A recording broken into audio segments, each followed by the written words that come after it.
You're listening to an Airwave Media Podcast. Does Monday at the office feel like a storm? Not with Microsoft Copilot. That feeling when Copilot gets everyone up to speed instantly? It's sunny again. When Copilot simplifies complex data so your teams can act, that sun's shining on a beach. And when Copilot uncovers hidden insights, you're on that beach with your people, and you find buried treasure. That's Microsoft Copilot. Learn more at Microsoft.com/AI for all. Thrive knows that quitting smoking is hard. You get advice like, try hypnosis or quit cold turkey. Instead, start small with Thrive, which can lead to something big. Start stopping with Thrive.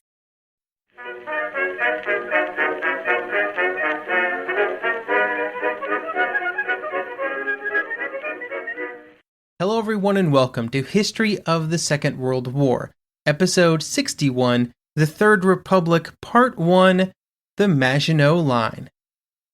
Over the course of the next 10 episodes, we will track the development of French politics and military thinking during the 1930s. But with this first episode, we're going to devote it all to the Maginot Line. There are few things more criticized in Second World War history than the Maginot Line.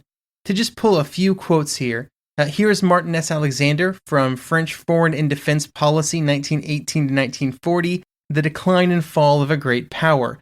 Quote, "The Maginot Line long ago ceased to be merely a matter of historical fact. It acquired the status of an explanatory myth. It became, too, for many, a metaphor for military incompetence." And here's William Alcorn from the Maginot Line 1928 to 1945. Quote, "Perhaps the most malign collection of fortifications ever built, commonly viewed as an abject failure, a disaster for France, a total waste of money and manpower, and a monument to the folly of static defense." End quote. Within popular culture, the typical portrayal of the Maginot Line is one of folly and failure, and of a colossal waste of time, money, and effort. However, as with many such stories and many such popular beliefs, over the years, it has lost most of its nuance. Did the Maginot Line prevent the fall of France in 1940? No, it did not.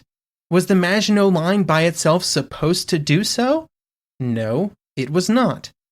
The problem with the French resistance to the German invasion in 1940 went well beyond the line of defenses that they had constructed in the 1920s and 30s. The line would be named after Andrew Maginot, the Minister of War in 1929. During his tenure as minister, the initial plans for the fortifications would be finalized, funding would be procured from the French Parliament, and construction would begin. But even this date, in 1929, was not the point where the ideas of constructing large fortifications on the eastern frontier originated, and the roots of that idea require us to once again dip our toes into the First World War and its immediate aftermath. It would be during those years, and due to the power of certain military leaders who had made their names during the First World War, that the push for fortifications would begin, and would become an accepted part as sort of the correct course of action for France. That push was not based completely on misconceptions about the future course of military and technological developments, and in fact, it had some very good reasons, some very logical reasons behind it. We will discuss those reasons, then the planning for the defenses, then their construction, and then we'll talk about the legacy of the Maginot Line, before ending on why I think the Maginot Line and popular opinions on it are the perfect example of the traps it is easy to fall into when analyzing history. As with everything in interwar France, we begin our explanation of the Maginot Line in the trenches of the First World War. The war had simply been catastrophic for the French, with much of the fighting happening on French soil. For most of the war, a large swath of northeastern France had been under German control. Even during the Paris Peace Conference, there was the belief among many French leaders that it could, and likely would, happen again. They were confronted with this fear and this possibility, and it quite rightly altered French beliefs about what should be done to prepare. We also have to talk about who was making the decisions in the military in 1920s France. Men like Maginot and Pétain, both in leadership positions during the late 1920s, had been heavily involved in the fighting of the First World War. Pétain had essentially made his name at Verdun, and Maginot had fought there as well. These experiences bolstered their beliefs that the next war would be very similar to that which had happened before, a trench-filled hellscape. And because of this, they believed that preparations for such a war were required. They, along with it should be said, many military leaders from around the world, had the general belief that at least in the 1920s, defense had the advantage over offensive operations. This was a pretty realistic evaluation of events of the First World War, and I would go so far as to say that in the 1920s, it was probably a quite realistic assessment of what a war would have looked like. It would later be confronted by the technological advances of the mid and late 1930s, but when the idea of the fortifications were planted firmly in French planning, those advances were far in the future. The reasons why France would not just prepare to fight a defensive war, but would proactively build defenses are varied. There was their evaluation of the fighting during the First World War, no small amount of fear that they needed to find a way to prevent such a disaster from occurring again, and then two other quite justifiable reasons that we will dig into now. The first problem was French manpower, a problem that had already been a worry in 1914, and the events of the First World War had simply exacerbated it. The second was the problem of French geography, which really only had two solutions: a complete devotion to the defense and the construction of fixed defenses, or a complete devotion to the offensive and a rapid strike into Germany, a plan that had been tried in 1914 and had not exactly went well for the French army at the time. Military manpower was a constant source of concern and discussion within France during the interwar years. There simply were not enough men aging into military service every year to meet the needs of French defense, and the numbers would be even worse in wartime with full mobilization. This was a topic that could be easily forecast into the future as well, and that forecast was bleak. The estimates were that there would be almost twice as many German men eligible for military service than there were in France by 1940. This was due to the smaller starting population, the number of Frenchmen killed during the war, and the low rate of population replacement after the war was over. While it was very easy to forecast the problem into the future, it was far more difficult to enact a quick fix. For the most part, all that could be done was to encourage people to have more children, an effort that would see mixed success, and then you just kind of had to wait. There were also political events that would reduce active duty soldiers as well. When thinking about the overall strength of many mass conscript armies during this period, it's kind of just simple math: the size of each year's conscript class multiplied by the number of years that they were in service. Before the First World War, French military service had increased up to 3 years, but after the war was over, there was constant pressure to reduce the time each man spent in active service. This pressure was based on completely reasonable economic concerns, with the more men in active service meaning it would cost more. There was also political pressure simply to reduce the size of the French military. The first reduction was down to 2 years and then to 18 months, and later it would get down to just a year. With men spending such a short amount of time in active service, a far greater percentage of that service time was spent just on the most basic skills and training. It also meant that less men were choosing to stay in the army as a career, with an important part of French military planning being the long service professionals that provided leadership and experience. The goal was to have about 100,000 of these professionals in the army at any given time, but the numbers always fell drastically short of that. This then had cascading effects on total army planning, efficiency, and training because there simply were not enough officers and staff officers to go around. So to review, during the 1920s, there were serious concerns about the total number of Frenchmen available for military service, especially in comparison to Germany. There were problems getting them enough training, and this would become critical in the late 1930s as the stunted generations of the war years started to age into military service. With all of these manpower problems, the allure of a strong fixed defensive system is an understandable feeling. By providing the French army with strong permanent defensive works, less men could defend more territory. It was pretty much just as simple as that. This would allow the rest of the manpower available to be positioned and structured differently, and instead of having the entire French army tied up defending the frontier, it provided at least the opportunity for the French to mass troops somewhere for other purposes, like perhaps an attack, or just a proactive move into Belgium. Next up, we need to look at what the men were going to need to do and how the French military believed it had to fight the next war. In what can justifiably be seen as a massive rejection of the overly optimistic French planning before the First World War, during the interwar years, every single piece of French military planning revolved around not some quick victory, but a long struggle. They still generally believed that they could prevail due to their alliances that France had built up, but it would only happen after a multi-year war. This mindset had serious consequences that we will discuss more in a later episode, but when it comes to the defense of France, it puts some pretty stringent requirements on how the defense should be conducted. One of the major problems that France had faced during the First World War was the fact that the war had taken place largely on French territory. This meant that French territory was destroyed, French homes were occupied, and the French economy was disrupted. To make matters worse, when it came to the exact territory that had been occupied, and which would once again be under serious threat in the next war, geography was strongly against the French. 3/4 of all French coal production, a large percentage of French heavy industry, and meaningful percentages of a whole host of other economic categories were all positioned near France's eastern border. This had been a known problem before the First World War, but at that time nobody had expected a long war, and in fact it was supposed to end quickly after the devastating French offensives that would be launched in the war's opening weeks. After the war, as French planning shifted to one of preparations for a long conflict, the necessity of protecting these areas, keeping them under French control, and maintaining their economic productivity became paramount. But how would they do that? Well, that question occupied many man-hours of planning during the 1920s, as a host of studies, committees, and discussions were had to try and determine the best way to defend the frontier. The Commission on the Defense of the Frontiers was created, which would spend an entire year working on its final report. These studies and committees did not instantly land on recommendations for the creation of something like the Maginot Line.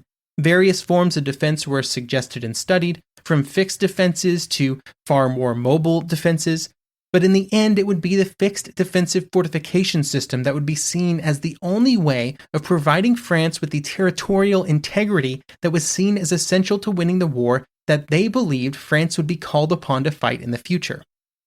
Now, before we dive into the details about these fortifications and what would be built, we have to talk about their purpose. There is a tendency to assume that the reason so many resources were thrown into fixed fortifications was because there was the belief that it would make them impenetrable. This was not the case for pretty much all defenses created in the 20th century, including the Maginot Line in France. The purpose of these defenses was not to be impervious to damage or impossible for the enemy to take, but instead just to make it as hard as possible.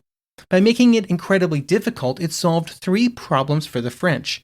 The first was the geographical issues that we just talked about, making it harder for the German attack to quickly penetrate deep into French territory.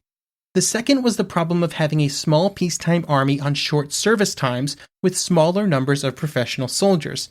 Defenses allowed less men to defend more of the border region and to buy time for the rest of the army to mobilize. The third was that it would provide exactly what the French believed they needed to win the war: time. Time to mobilize the army in the weeks after the war began. Time to train up the reserves who had been brought back into the army. Time for French politicians to organize and coordinate a continent-spanning system of alliances. Time to bring the French economy onto a proper war footing and proper wartime levels of production. Time to, essentially, lay the groundwork for victory. But there was an understanding that the time that could be provided by fortifications was limited. They could make it incredibly costly, both in terms of time and casualties, for the Germans to push through the fortifications, but they simply could not make it impossible, at least on a large geographic scale. There was a way that the Germans could avoid this cost, beyond just not going to war with France, and that was to go around them to the north. This is sometimes used as evidence against the effectiveness of the Maginot Line, but was almost a design feature. Fortifications during the 19th and 20th centuries were not seen as impenetrable bastions that could hold out against enemy attacks indefinitely, but instead as a tool for area and transportation route denial. They were placed and designed to prevent an enemy army from moving through certain pieces of territory so that their movements could be predicted and then could be met by the appropriate response. If they could make it too costly for the enemy to advance on invasion route A, then they would be forced to use invasion route B, and on route B, the appropriate response could be prepared.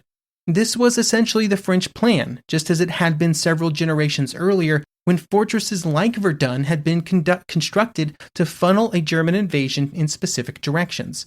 Now, of course, that also meant that they had to be able to defend against the possible advance of the enemy in other areas, which was really just a different story that we'll talk about on a different day, although it would, of course, not go well. One final piece of information before we get into the actual planning for the defenses that would be constructed is the timeline. The timeline for planning and construction of the fortifications is very important because the interwar period was a time when technological innovation, at least in the military sphere, was relatively limited for over a decade before suddenly exploding. This had drastic ramifications on military planning and is one of the reasons why you see so many criticisms of some pieces of military planning and theory before the war begins.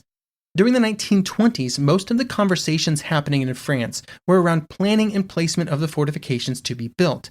These all had to be determined before any real construction could begin because every decision fed back into other decisions. What type of fortifications were to be built? Well, that was partially dictated by how they would be used and where they would be placed. Where should the fortifications be placed? Well, that was partially dependent on the type of fortifications to be built. It was a confusing web, which is why it would not be until 1927 that the French Army War Council would finally agree upon the basic structure of the fortifications. At the same time, the geographical positioning of the fortifications was also being determined, most of which would be done by the time construction began in 1928, but some of which continued almost until the start of the war as the line continued to expand. All of this is important because the military threats of 1928 and the years prior were very different than what would be seen a decade later in 1938, which meant that by the time that the defenses were needed, the plans from the mid-20s were starting to show their age, although they did not mean that they could not still be effective.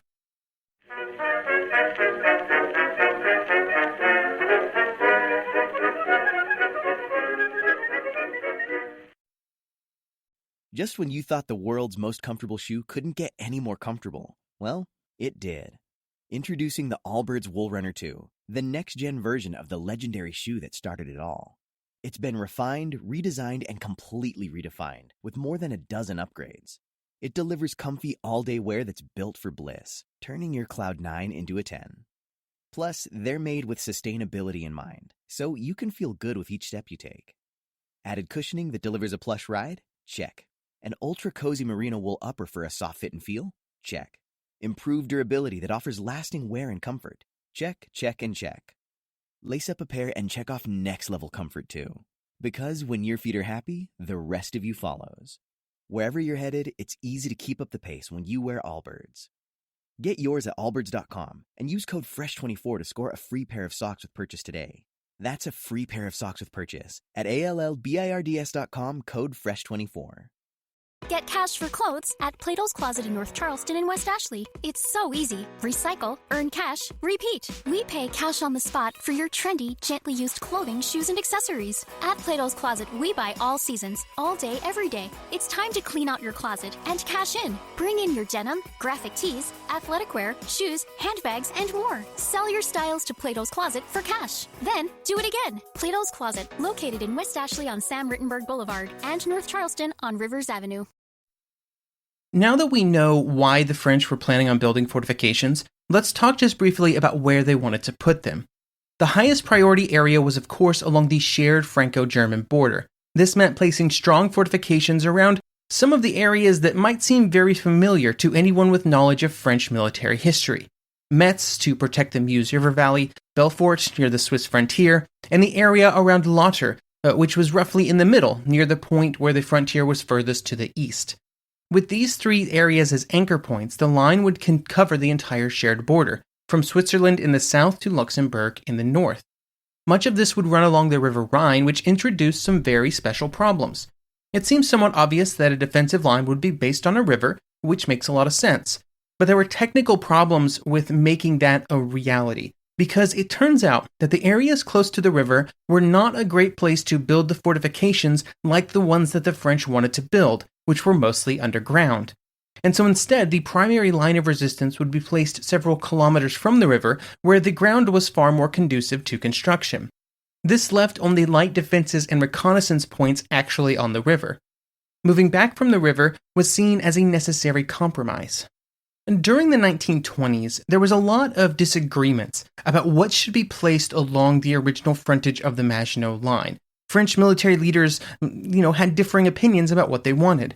It came down to how much emphasis should be placed on large fortifications and how much should be placed on small but deeply prepared defensive positions. This was important because there were limited funds, and defenses with some amount of depth would be more useful in wartime, but they risked not being strong enough to actually protect the areas that they were designed to protect. The compromise which was reached involved large strong points and then a network of smaller defensive positions, bunkers and fighting positions spread throughout the surrounding areas. All of this was then linked by underground tunnels.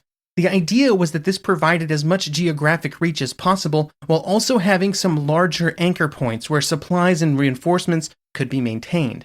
There were downsides to this arrangement though, because while the underground tunnels provided great protection, it also massively increased the cost of construction, which would be problematic given how much territory the fortifications planned to cover.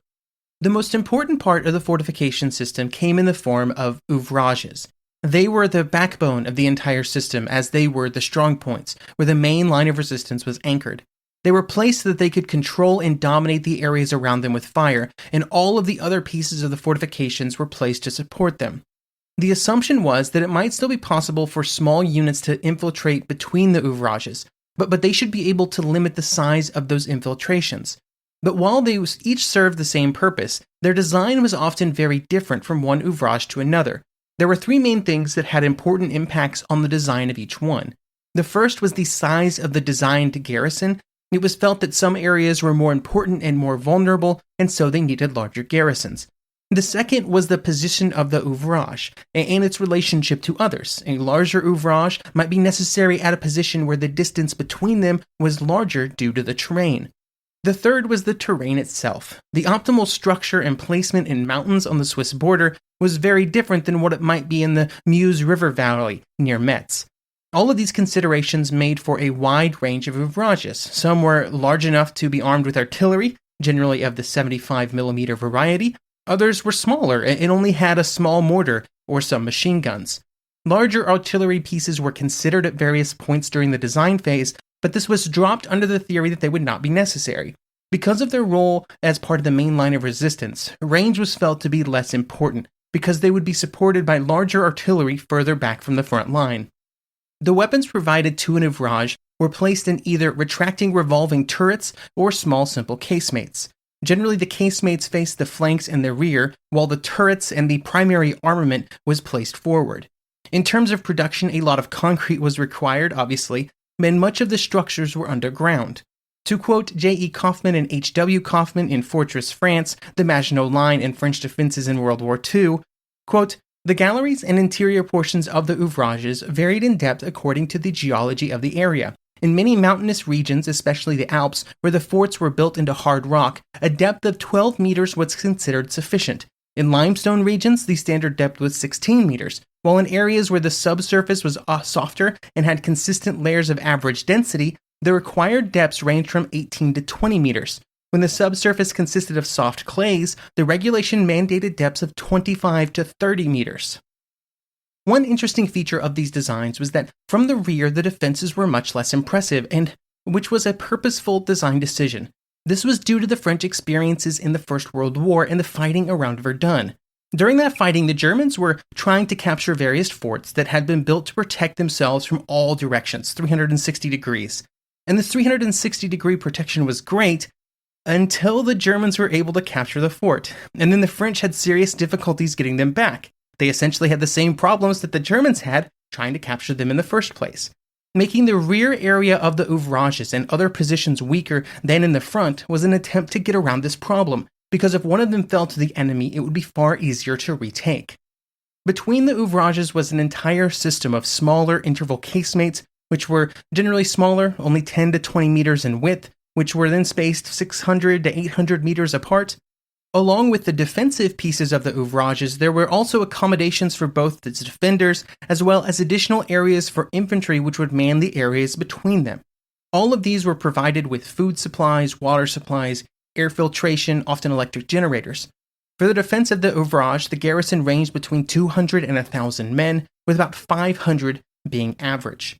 Now, we all know how the story of the Maginot Line ends, or at least how the story of the defense of France in 1940 ends.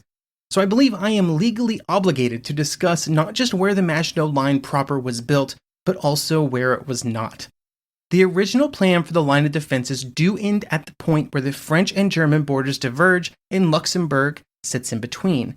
The next bit of terrain was in and around the Ardennes forest. The area was discussed at length by the Supreme Council of War, which was the body making the final decisions about where the defenses should be placed. In general, the entire area around the Ardennes was treated as an area that was not of great concern. They believed that any army trying to move through the forest would find it tough going and very time-consuming. The assumption was that it would take a minimum of 9 days for a German force to move through the Ardennes, more than enough time for French forces to be positioned to meet them. This assumption was of course perfect, and would never prove to be problematic in any way. The northern frontier with Belgium was a bit more interesting for both political and geological reasons. During the 1920s, France and Belgium were allies. Their territory had borne the brunt of the fighting on the Western Front during the war, and they wanted to make sure that it did not happen again. Because they were allies, there were some concerns that erecting a bunch of defenses on the border between the two nations would send the wrong kind of message to the Belgians. Putting a wall between you and your allies is perhaps not the most encouraging of actions. The plan that did develop involved the French army rushing into Belgian territory as soon as possible after a war started, and there they would establish fortifications in Belgium. To this end, mobile fortification parks, which contained not just construction equipment, but also transportation for that equipment to move it into Belgium. The next side benefit of this plan was that the fighting would take place as far away from France as possible. This was a good plan until it was no longer a good plan, because there came a point where the Belgians began to reconsider their place as an ally of France and her position in a possible war with Germany. This would eventually result in Belgium renouncing the French alliance, which meant that in a war between France and Germany, the French army could no longer depend on the ability to rapidly move into Belgium. This reintroduced the possibility that defenses were required on the Belgian border, but there was, however, a problem. It was not just that the military leaders believed that a move into Belgium was the correct choice, they also believed that it was impossible to construct the required fortifications on the Belgian frontier. The problem was one of geology. Along much of the border, the water table was simply too high to allow for the same kind of fortifications that had been built further south. They could not just dig 10, 15, 30 meters down into the ground in many areas. This meant that any permanent fortifications would have to be a very different type. There was some reluctance to creating these fortifications, but there was a strong political pressure to make something happen. It was difficult for the spending on the southern defenses to be justified if they were not expanded north, and so expand they did. Around the old fortified area of Maubeuge, defenses were improved, and the line of small fortifications was extended north. This would all occur in the mid-1930s, at which point funds were beginning to be scarce as French rearmament really got going. There were severe limits on how much time and money was put into these defenses in the north, because many within the army saw it as a complete waste of time. It was done mostly to placate French political leadership. Instead, the army put its faith in more fortification staging areas, which would be rapidly pushed forward and constructed. They were still hoping that this would happen, in Belgium, but it would happen much later than originally hoped. Construction of the line began in 1928, with most of the major fortifications originally planned, all at least started by 1930. Work also began on all of the supplementary fortifications, including all of the interval positions between the major forts, and all of this was roughly started by 1931. What took longer was all the underground tunneling work to connect all of these various positions. This included the creation of underground depots and barracks for the defenders. In the interim, some temporary depots were created behind the lines, and there was even some work done on old German fortifications that had been constructed during the First World War so that they could be used temporarily. There were two things that caused construction to be slower than originally hoped. The first was around economic conditions, with the Great Depression making it challenging for the French government to continue construction. If you remember back to our conversations about the Great Depression, the French government at the time was very concerned with keeping a balanced government budget, and so, at times, the Maginot construction efforts were hit by reductions to reduce government spending. Another problem was the weather, which was particularly problematic in the far southern areas. In those areas of the Alps, construction had to be halted for months at a time due to the weather during the winter months. This weather impact would cause construction to drag out until 1938 in some areas, and for other forts, final work was not completed when the war started. By the time that the war did start, there were 55 of the large ouvrages and 68 smaller ouvrages that were all completed or very close to completed. Combined, they had about 100 kilometers of tunnels and underground galleries. They had used 1.5 million cubic meters of concrete. And with all of these construction efforts came a serious cost. The total cost was around 5 billion francs, which, as always, is challenging to properly put into perspective due to inflation and currency conversions. There was also the move of the franc off of the gold standard during construction, which makes any estimates or budgetary comparisons difficult, but rest assured, 5 billion was still a lot. Of course, the Maginot Line efforts were not just about making a bunch of large concrete structures on the borders of France. It was about defending France from German invasion. Before discussing its performance in this role, let's talk about what the Germans knew about the Maginot Line fortifications, which, to summarize, was pretty much everything. By 1936, the Germans had almost perfect knowledge of where the fortifications were being built and the general details of how they were armed. Then in 1937, they would obtain accurate plans for many of the ouvrages, which would be very helpful if they had to launch an attack. Their general evaluation of the defenses south of the Ardennes was exactly what the French wanted them to be, that it would be incredibly costly to try and attack through them. This pushed German offensive operations north, with the original plans for the invasion of France looking a lot like they had in 1914. There would then be a last-minute change to move through the Ardennes with very good results, at least from the German perspective. With the successful offensive through the Ardennes, the Maginot Line became mostly redundant as the primary fighting simply occurred elsewhere. But again, this was not really a problem, that this was the purpose of the fortifications, to allow the French army to fight elsewhere and hopefully fight successfully. The problem was that the French army was anything but successful during the fighting. However, when the French surrender occurred, most of the Maginot Line was still well supplied and completely intact. In some ways, it's almost impossible to determine how successful the Maginot Line would have been if attacked, because there simply is not enough data. Those areas that were attacked often had those attacks take place after most of the defenders had been evacuated to assist in fighting elsewhere. From the perspective of the Maginot Line, the war was kind of anticlimactic, really. I do not always provide an explicit reason that we talk about topics here on the podcast. I'm covering a period of history, and you can assume that I think something is important when I talk about it on an episode.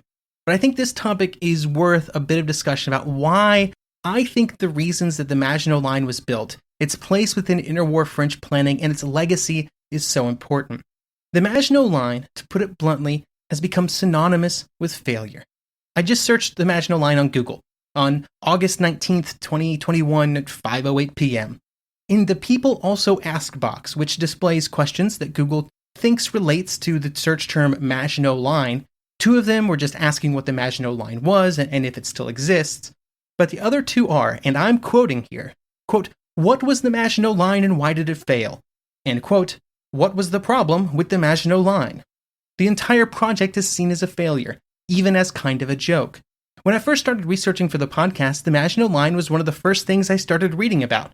And over the last 18 months or so, I think it has crystallized in my mind as the absolute perfect example of the misunderstanding of how to evaluate and discuss events and decisions in history.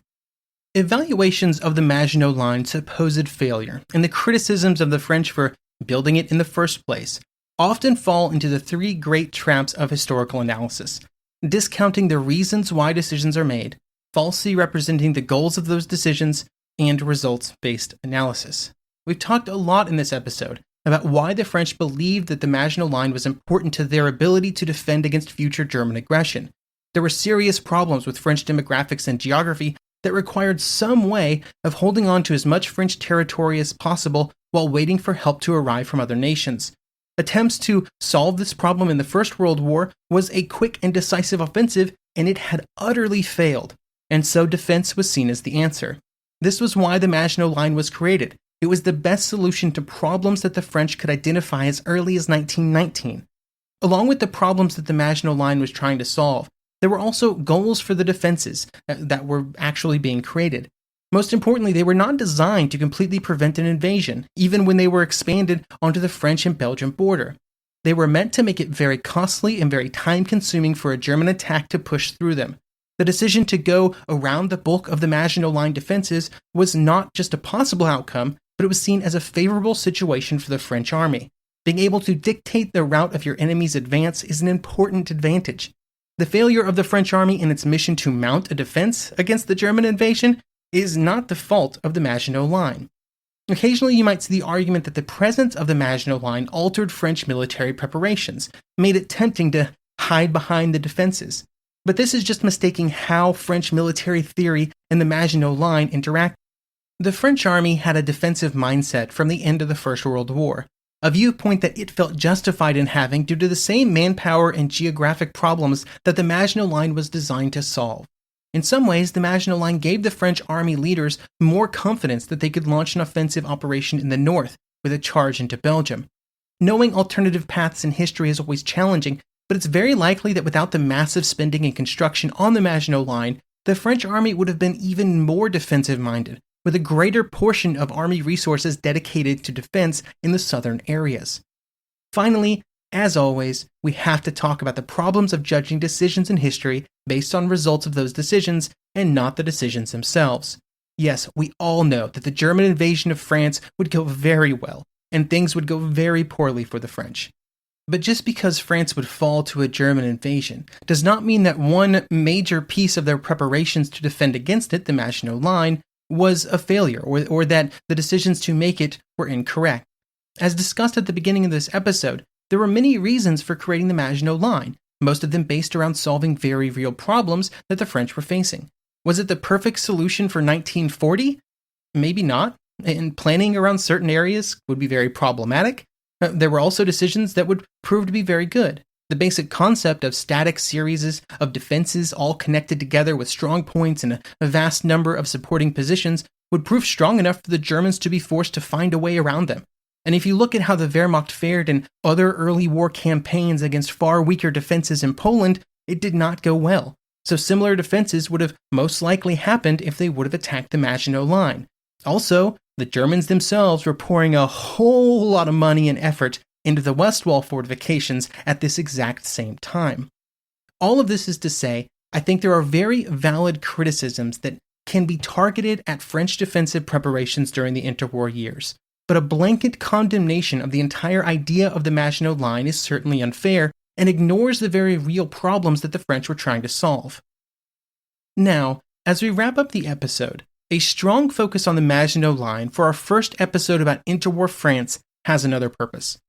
During this season of episodes, we will make it to the war. The panzers will roll into Poland. This means that we'll be talking about how the war starts and all the things that were done along the way to try and prevent it. As we discuss these events, I want to once again reiterate that we have to look at them and think about them without thinking too much about the fact that the war would indeed start in September 1939. From rearmament to military planning to appeasement, everything was done under the belief that chances of war in Europe were certainly increasing, but without any idea of when it would actually happen or why it would be triggered. In the same way that to properly judge the Maginot Line, we have to look at why it was built, what it was trying to accomplish, and not just the outcome. We will have to apply the same principles to all of the events in Europe as it lunges from one crisis to another over the next several months of episodes, which will represent several years of real-time history.